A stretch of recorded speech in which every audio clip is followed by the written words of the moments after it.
Fred Gomez Carrasco was a notorious drug cartel boss from San Antonio.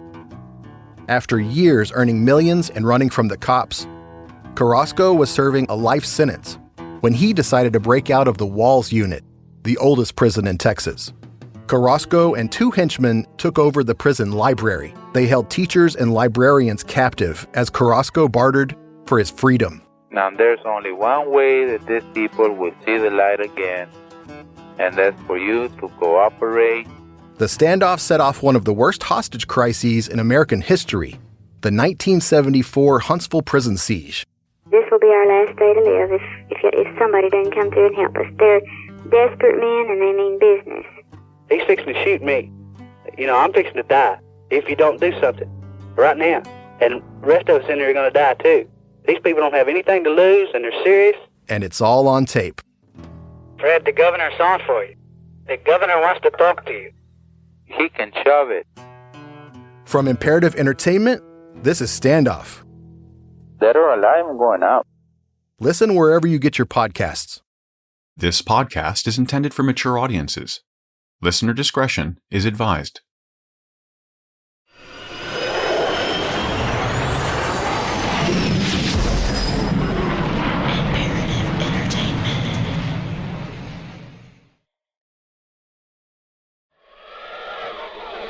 Up in the sky, look! It's a bird! It's a plane! It's Superman!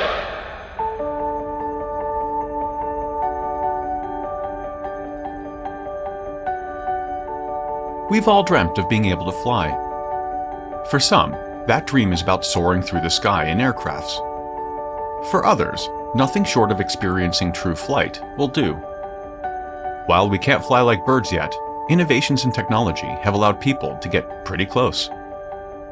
These days, you can throw on a wingsuit, which was designed to increase the surface area of the body and provides a significant increase in lift. In 2016, a man in the US set a world record when he flew through the sky in a wingsuit for nearly 8.5 minutes. He covered a horizontal distance of almost 20 miles and reached speeds of 200 miles per hour before using a parachute to land. While wingsuits do let you fly like an eagle, one of the major limitations is that you still need something to get you up to the altitude needed for a safe jump. If you want to take off from the ground like Superman, though, you'll need a bit more power to get your lift. Thanks to British inventor Richard Browning, that's no longer a problem. Often called the real-life Iron Man by the media, Browning's passion for personal flight led him to create a fully operational jet-powered suit. The suit, which reportedly can fly up to an altitude of around 12,000 feet using 5 mini-jet engines strapped to your body, is now for sale to the public. For just under $500,000, you too can take to the clouds in your very own jet suit. But if you don't have room on the credit card for the $440,000 price tag, perhaps you can just use a bunch of balloons. That's the idea Larry Walters had when he was just 13 years old. It was in the mid-1950s when he visited an Army-Navy surplus store and saw a weather balloon for the first time. The balloon immediately struck a chord with the teenager. He had dreamt of flying since he could remember, and the balloon in the store planted a seed that would stay with him into adulthood. When he was old enough, Larry joined the Air Force with plans to be a pilot. Unfortunately, though, his eyesight did not meet the requirements to fly, so he spent his time in the armed services in other areas. Larry left the Air Force after serving in Vietnam and returned to his home state of California. As an airman, he'd spent years watching others live out his dream of flying through the sky. He'd been surrounded by airplanes, but he knew that he was never going to pilot one. Settling on a career closer to the ground, Larry Walters decided to hit the road and became a truck driver. When he wasn't hauling goods, he was at home in LA, hanging out in the backyard. To Larry, nothing was more relaxing than lounging in his lawn chair, watching the planes fly overhead. He could spend hours sitting outside in that chair, looking up at the sky, thinking about life. Often, his thoughts would turn to his days in the Air Force, and the disappointment he felt about not being able to fly. One day, though, as he sat out back, chilling in his lawn chair, Larry Walters remembered something he hadn't thought about in a while. the weather balloon in the surplus store he had seen as a kid. It sparked an idea that inspired him to build Inspiration 1, an airship like no other. At 33 years old, Larry Walters had made up his mind that he was going to fly. To do that, he decided to use weather balloons, 43 of them actually. He calculated that when filled with helium, each balloon could lift about 15 pounds, more than enough to cover his weight along with the extra weight of the craft. He just needed to figure out what the craft would be. Larry considered using a wicker basket, or a gondola, like those used for hot air balloons. But as he sat in his comfortable lawn chair pondering the safest options, the solution became obvious.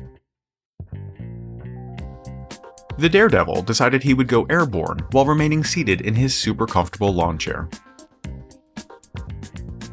On the morning of July 2nd, 1982, Larry attached 43 helium-filled weather balloons to his lawn chair. Each balloon had a diameter of 7 feet, and they were stacked in 2 giant tiers above him. To maintain stability in the strong winds, he attached 35 one-gallon jugs of water to the sides of the chair. Larry grabbed a camera, a CB radio, and a pellet gun before strapping a parachute to his back and sitting in the chair. The plan was to slowly ascend to around 100 feet, while remaining tethered to a jeep. He would remain there for about an hour to make sure everything was working before taking off. Larry decided he would notify the FAA and local airports about 30 minutes before launch that a lawn chair with balloons attached would be making a flyby soon. He would enjoy a little flight time before using the pellet gun to shoot specific balloons when he was ready to come down. So, none of that plan actually worked out. Not long after Larry sat down in his lawn chair and floated up to 100 feet to conduct his pre-launch safety checks, the first of several mishaps occurred. The tether that was supposed to keep him secured to the earth broke almost right away. The tether unexpectedly breaking was one thing, but it was the speed at which he took off that surprised everyone. In the video that was being recorded by his ground crew, it appears that Larry's chair is catapulted into the sky. It was so quick that Larry's glasses were thrown from the chair. Thankfully, the well-prepared aviator brought along another pair. According to the altimeter around Larry's neck, he was rising about 1,000 feet every minute. Once he caught his bearing, he radioed his friends on the ground to let them know that he was okay and that he was enjoying the ride. You copy, over. I copy. Are you sure you're okay? There's planes up there. We can hear them. Are you okay? I'm okay. I'm going through a thin fog layer, over.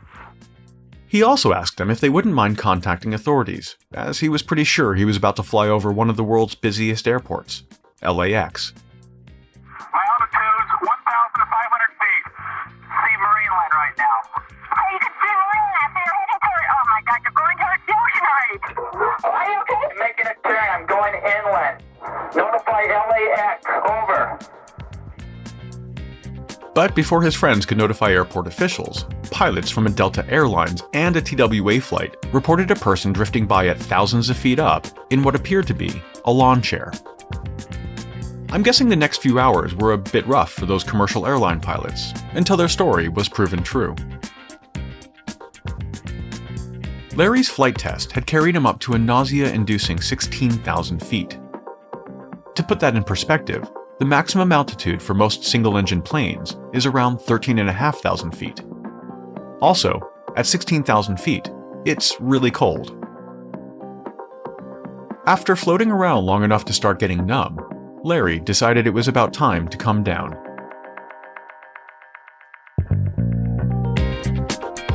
He used the pellet gun to shoot out some of the balloons, and then proceeded to drop the pellet gun, hopefully missing the single-engine planes below. Incredibly, it turned out that the remaining balloons were just enough to start the long descent back to solid ground. But as Larry's altimeter slowly clicked down to 0, he started to wonder just how solid the ground was going to be.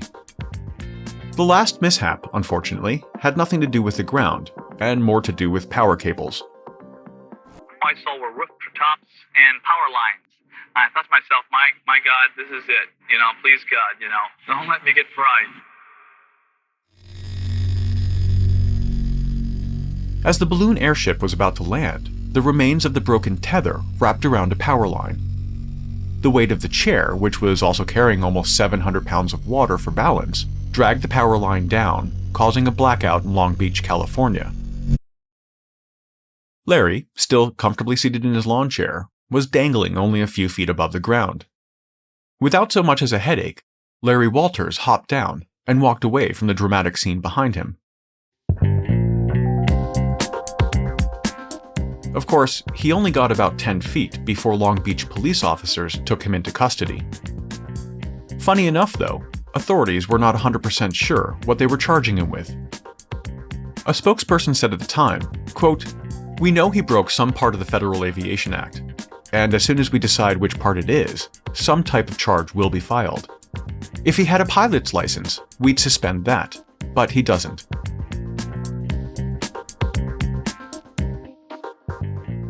When asked by awaiting reporters why he chose a lawn chair, he said, quote, "A man can't just sit around. I had this dream for 20 years, and if I hadn't done it, I would have ended up in the funny farm. I didn't think that by fulfilling my goal in life, my dream, that would create such a stir and make people laugh." But not everyone was laughing.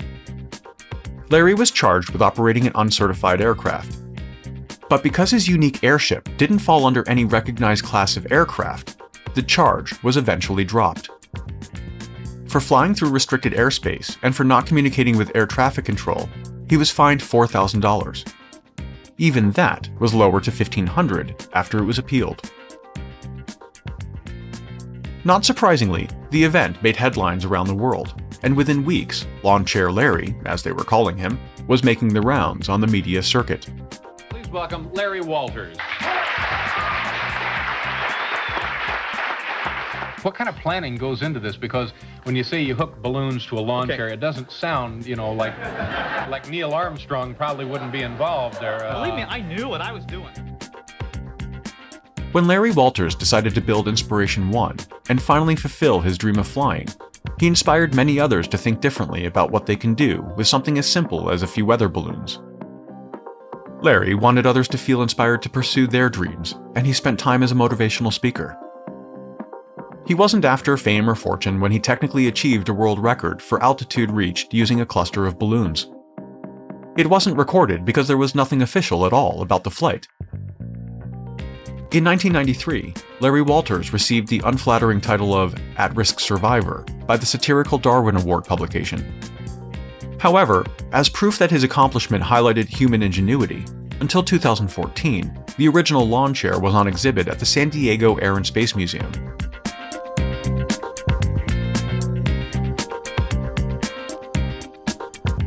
My name is Eric Crosby. Welcome to this episode of True.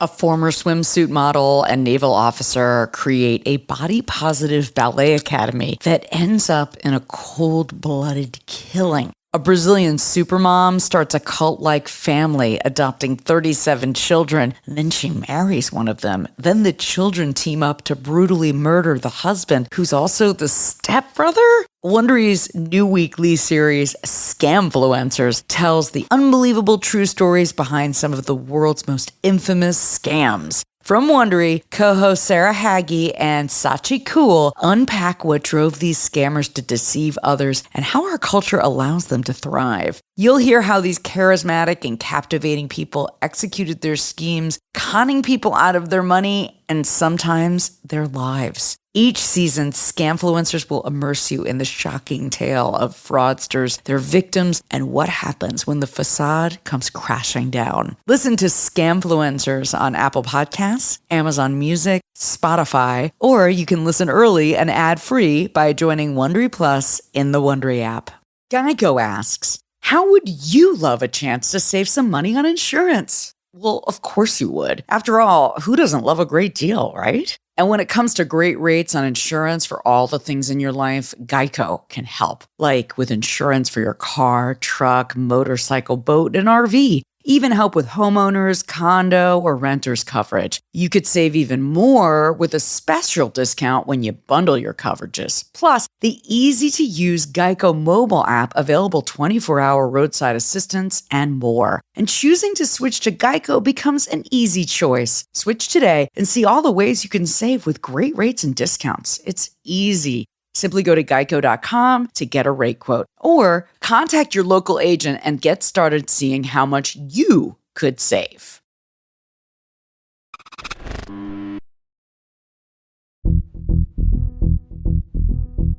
Almost 30 years after Larry Walters attracted international attention with his unique approach to ballooning, another unusual floating object, or UFO, was spotted over the state of Colorado. Curiously, the object actually was in the shape of a flying saucer, right down to its shiny foil-like exterior. Helicopters with two news organizations tracked the object while millions of people watched it unfold live on television. The news helicopters were joined by the Colorado National Guard, who deployed a couple of their helicopters to track the strange object as well. On the ground, police units followed in hot pursuit. The group had been following the silver airship from Fort Collins south toward Denver. At just after 1:30 p.m., 2 hours after it was first reported, the craft touched down in a field about 12 miles from the Denver International Airport. When authorities converged on it and tried to find a way inside, the saucer started to deflate. They were frantically looking for something, and it wasn't little green aliens. What they were desperately trying to find inside the flying saucer was a 6-year-old boy.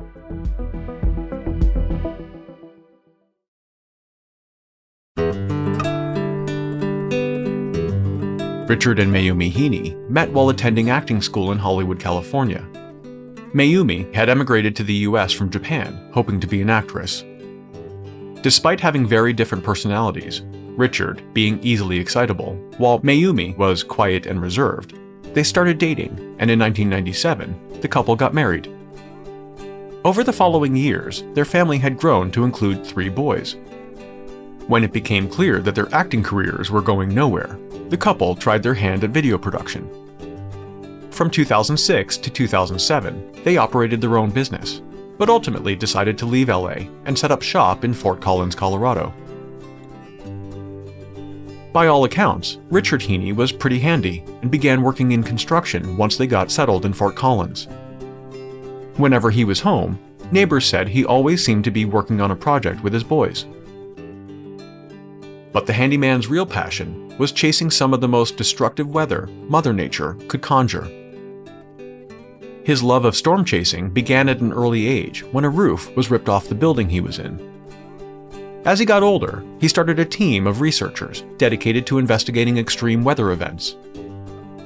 But with no background in meteorology, or any of the sciences for that matter, the high school graduate was more like a reality show adrenaline junkie than a weather scientist. In 2006, Richard claimed to have flown around Hurricane Wilma and reportedly drove a motorcycle directly into a tornado. As his boys got older, they started joining him on many of his storm-chasing adventures. The family trips occasionally deviated from chasing storms to hunting UFOs and fishing. When they were not out trying to catch fish and E.T., the Heenes did their best to find acting work. They appeared on not one, but 2 episodes of ABC's Wife Swap, where families switch households for a couple of weeks to experience different social and cultural backgrounds. Fans of the show loved the Heenes' episode so much, they voted them back for the 100th episode celebration. Always the self-promoter, during the show, Richard explained that he was building a squadron of flying saucers and would be launching them into weather events all over the globe. He went on to say that all of humanity comes from aliens.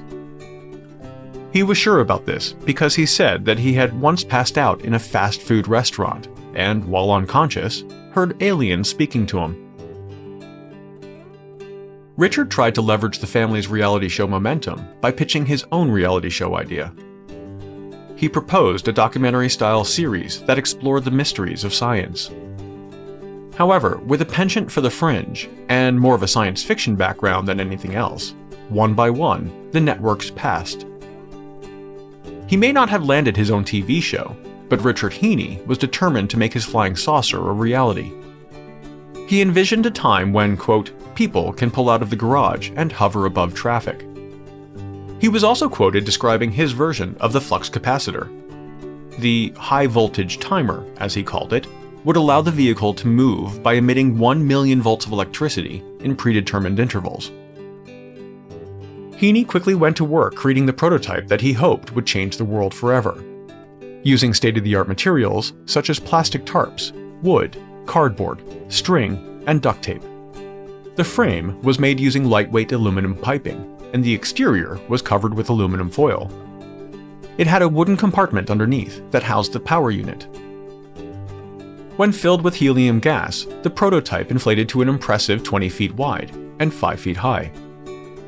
Neighbors commented that it looked like a flying saucer that you would see in a classic black and white sci-fi movie.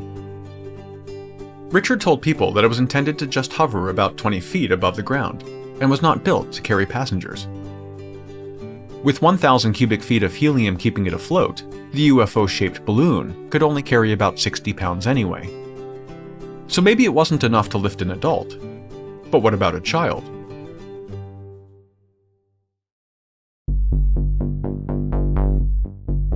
It was Thursday morning, October 15th, 2009. All 3 Heene boys were home from school on the day Richard decided to test his creation. With the whole family in the backyard, they started the countdown. The honor of pulling the cord went to Richard, and when the countdown reached 0, the balloon began rising slowly. It was an exciting moment, but an oversight during the prep phase turned the joyous occasion into a national nightmare. The balloon was supposed to be tethered to the ground, but that part of the setup, it seems, went overlooked. So, when the family patriarch released the balloon, the saucer-shaped airship just floated away. Clearly upset by the mishap as they all watched helplessly as the balloon took to the sky, anger would turn to panic just a minute later. That's when one of the boys walked up to his parents and informed them that 6-year-old Falcon, their youngest, was the one who untied the tether. He went on informing them both that after Falcon untied the rope, he climbed into the balloon. According to his brother, 6-year-old Falcon was now floating away inside the flying saucer. Like any parent, hearing the news that your youngest is ascending closer and closer to space inside a homemade flying saucer balloon would be enough to cause a smidge of panic. Even remembering the number to 911 might be impossible when faced with that situation. You know, when you're likely faced with that situation. Incredibly though, Richard and Naomi kept their calm, just enough to contact the news media, but only ones with helicopters. Still trying to keep their sanity as Falcon drifted further out of sight, they thought it prudent to give the Federal Aviation Administration a quick call to let them know about the situation. Finally, a full 20 minutes after the balloon was released, the Heenes called 911. The emergency call came in at 11:22 a.m., and it was Naomi on the line first. She told the 911 operator that her boy was being taken inside a flying saucer before passing the phone to Richard. He went on to explain to the understandably confused operator that his son had no experience operating the vehicle. 911, what's the address of your emergency? Hi, this is Fort Collins for the transfer. This woman and her husband stating that their 6-year-old son, they had an experimental flying saucer that they built. They believe that their 6-year-old son is in it and flying around. They last saw him 20 minutes ago. When asked if there was any way to track the craft, he said it was possible, if they happened to have a way to detect the type of electricity it emits. After a brief rundown of some additional, seemingly unhelpful technical details of the ship's capabilities, Richard just left the conversation, confusing the operator even more. Sir? Hello? Okay. And my caller is completely gone. I don't know if he is on another line. When police arrived at the Heene household, they were told that the place had been searched by the family with no sign of Falcon. Just to be sure, the officers on scene performed their own search of the house and surrounding area. They swept the premises twice before confirming that the boy appeared to be missing. When asked repeatedly to go over the events, The family's story stayed the same. Authorities later reported that the wannabe reality TV stars were, quote, beside themselves with worry. But thanks to Richard and Naomi's quick thinking, the news outlets they had called as soon as it happened had almost a 30-minute head start on the authorities to find the balloon, presumably with Falcon still riding along inside. 2 helicopters were dispatched within minutes of being tipped off. They quickly located the curious flying object, headed south toward Denver, and continued to track it for 2 hours. In the skies above Denver, Colorado, where one of the strangest things in the history of my television career is going down. And if you're sitting in your living room watching it, I'm sure you are just as bewildered and befuddled as all of the rest of us. Somehow the 6-year-old ends up going through the door in the thing, and he's in there, according to authorities. I mean, I can't confirm that, but authorities tell us he is. His father says he's in there. As millions of people watched it live on TV, authorities were trying to figure out ways to get Falcon safely on the ground. The ideas tossed around included lowering an air rescue specialist onto the flying saucer to retrieve Balloon Boy, the name media had dubbed Falcon. Another idea was for the Colorado National Guard to drop weights on the balloon in order to slowly bring it down. But the saucer-shaped airship had reached a height of 7,000 feet and was traveling at almost 30 miles an hour. It would have been a challenge to execute those plans on a stationary target, let alone under those extreme conditions. Instead, the National Guard sent out 2 helicopters to assist in the growing rescue effort. At 1:35 p.m., after drifting over 60 miles from where it lifted off, the balloon made a soft landing in a field just miles from the Denver International Airport. Police and emergency vehicles who had been following closely on the roads below raced to the scene. When they arrived just moments later, they immediately deflated the balloon, making sure it stayed put on the ground. Officers then started looking for Falcon. Due east by about 15-20 miles of DIA, but they've all converged, and at this point I'm going to say that this kid is going to be okay. It's been a safe landing, if you can say there was a safe landing for a helium-filled balloon, but it looks like the winds are really what worked in the favor of this balloon. It only took them a few seconds to realize that the 6-year-old was not inside. Hope seemed lost when a sheriff's deputy reported seeing something fall from the balloon as it traveled along its course. Search parties were sent out to cover the balloon's path, but turned up nothing. As the hours passed, millions of people waited with a sense of dread for news about Balloon Boy's fate. The update everyone wanted to know came at around 4:15 that afternoon, when news outlets started to report that Falcon had been found safe. 5 hours after the ordeal had begun, the boy, whose image had been plastered on every television across the country, walked nonchalantly into the family living room. He told everyone that he was upset with his dad for yelling at him earlier, and decided to hide. Apparently, no one had bothered to check the attic, assuming the boy was too small to get up there. He said that he played with his toys and took a nap, but after 5 hours, he got bored and came down. A simple and understandable answer coming from a child, and more importantly, all that mattered was that he was alive and safe. The sheriff later offered his opinion, saying that, quote, "It's not uncommon for children to seek cover when they realize that they're the subject of a massive search. They hide because they think they're in trouble." To the police, there was no reason not to believe the Heenes. Who could make this stuff up anyway?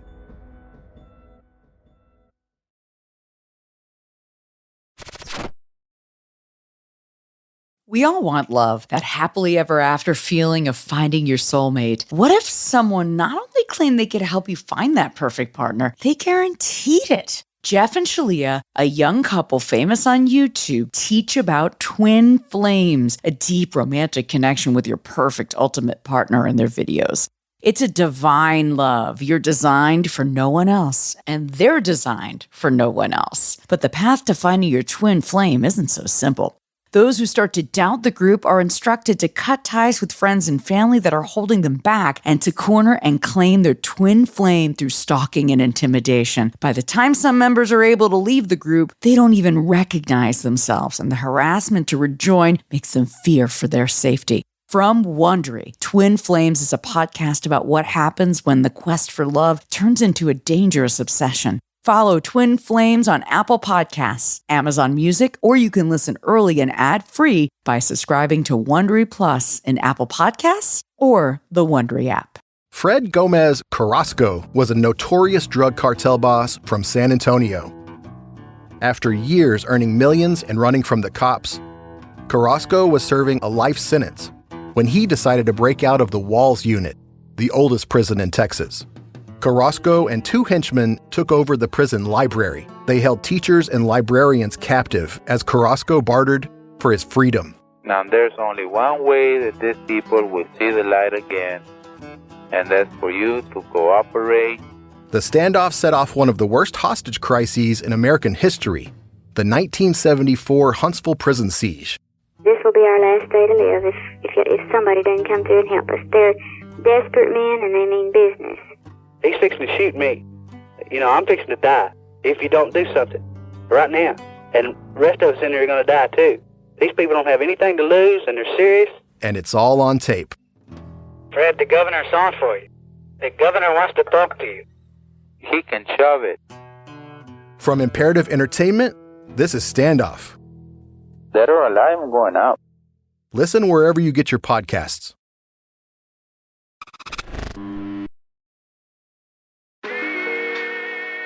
The publicity the family received was enormous. Every major news organization was desperate for an interview, and Richard was more than happy to accommodate. Just hours after Falcon was discovered alive and well, the family was in front of cameras to talk about their harrowing experience. But when Falcon was asked why he hadn't come out of his hiding place when he heard people looking for him, things got very awkward. Did you hear anything? Did he hear you screaming out, Falcon, Falcon? He's asking Falcon, did you hear us calling your name at any time? You did? You did? Why didn't you come out? You guys said that we did this for the show. The unexpected response did not go unnoticed. What did he mean, we did this for the show? I have no idea. Unable to provide an explanation, Richard became agitated and expressed his frustration, clearly trying his best to avoid answering the question. However, the more he struggled to clarify his son's comment, the more suspicious it started to appear. Falcon, they want to know why you were in the attic, okay, for so long, and why you, say it again. Why he said, at least he said, we did this for the show, in explaining why he didn't come out of the attic.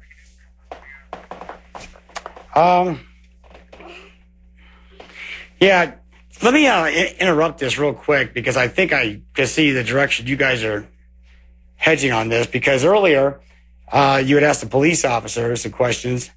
The media out front, we weren't even going to do this interview. And I'm kind of appalled after all of the feelings that I went through, up and down, that you guys are trying to suggest something else, okay? I'm really appalled because they said out in front that this would be the end and I wouldn't have to be bothered for the rest of the week with any shows or anything. So we said, okay, fine, we'll do this. So I'm kind of appalled that you guys would say something like that. It's... No, we're not asking anything unusual. You were asked earlier about if this was a publicity stunt. You say it wasn't. The police say it wasn't. The rescue operation say it wasn't. The only thing I just wanted to clarify why Falcon had said earlier, we did this for the show, and I just wanted to clarify. I didn't understand what he was referring to. Richard eventually suggested that Falcon was most likely referring to all the media attention when he said it was for the show. But the damage had been done. Authorities, who had only hours earlier concluded that the Heenes were just victims of unfortunate circumstances, now were also asking what the 6-year-old meant. During 2 interviews the following day, Falcon was asked again about the comment he made the day before, Both times, he said he was going to vomit and was taken off camera by his father, adding further suspicion. Meanwhile, investigators were busy trying to figure out if the flying saucer balloon could even carry a child of Falcon's size. They had taken Richard at his word when he said that it could. However, according to the physics professor they contacted, that was mathematically impossible. Questions also arose when authorities took a good look at the video the family had recorded during the balloon launch. From the way it tilted to the speed at which it floated into the sky, it was difficult to believe there was a 37-pound child inside. This story has publicity stunt written all over it. You could never really get a fix on how big the thing was when it was flying around there. 20 feet. When it gets to the ground like that, you got to wonder if it had enough lift to hold a 6-year-old boy. But, you know, who knows?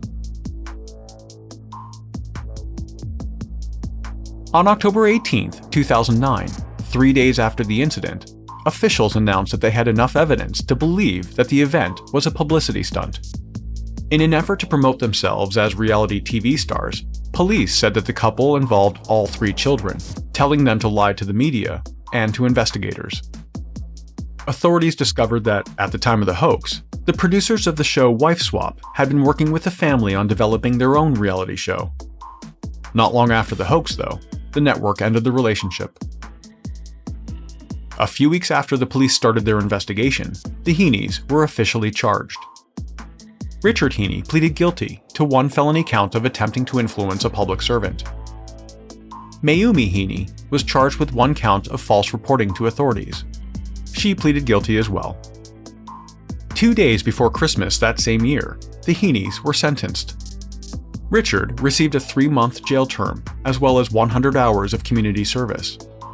The judge also ordered him to formally apologize to the various agencies that joined the search for Falcon. Mayumi was jailed for 3 weeks and handed community service. They were prohibited from making any money off the story for an undisclosed period, and ordered to pay almost $40,000 in damages. Considering the total amount spent on the search and rescue operation was estimated to be around $2 million, they probably got off easy.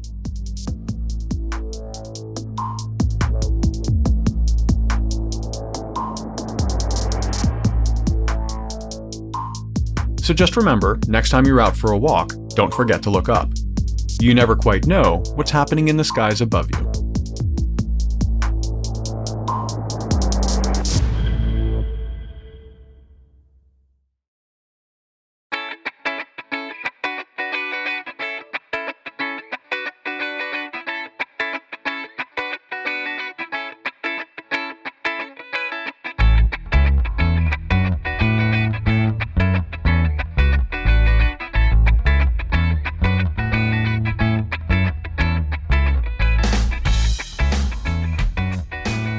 True is a production of Imperative Entertainment.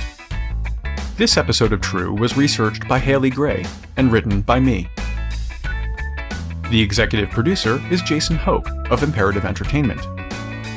The cover art and design were created by Jenna Sullivan. True was created and produced by me. Have any comments or questions? Email us at podcasts@imperativeentertainment.com. As always, a huge thanks for listening. I'll be back next week with another episode.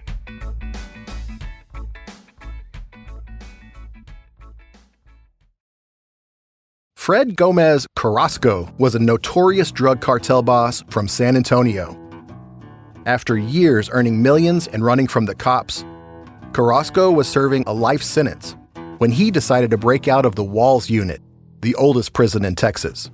Carrasco and 2 henchmen took over the prison library. They held teachers and librarians captive as Carrasco bartered for his freedom.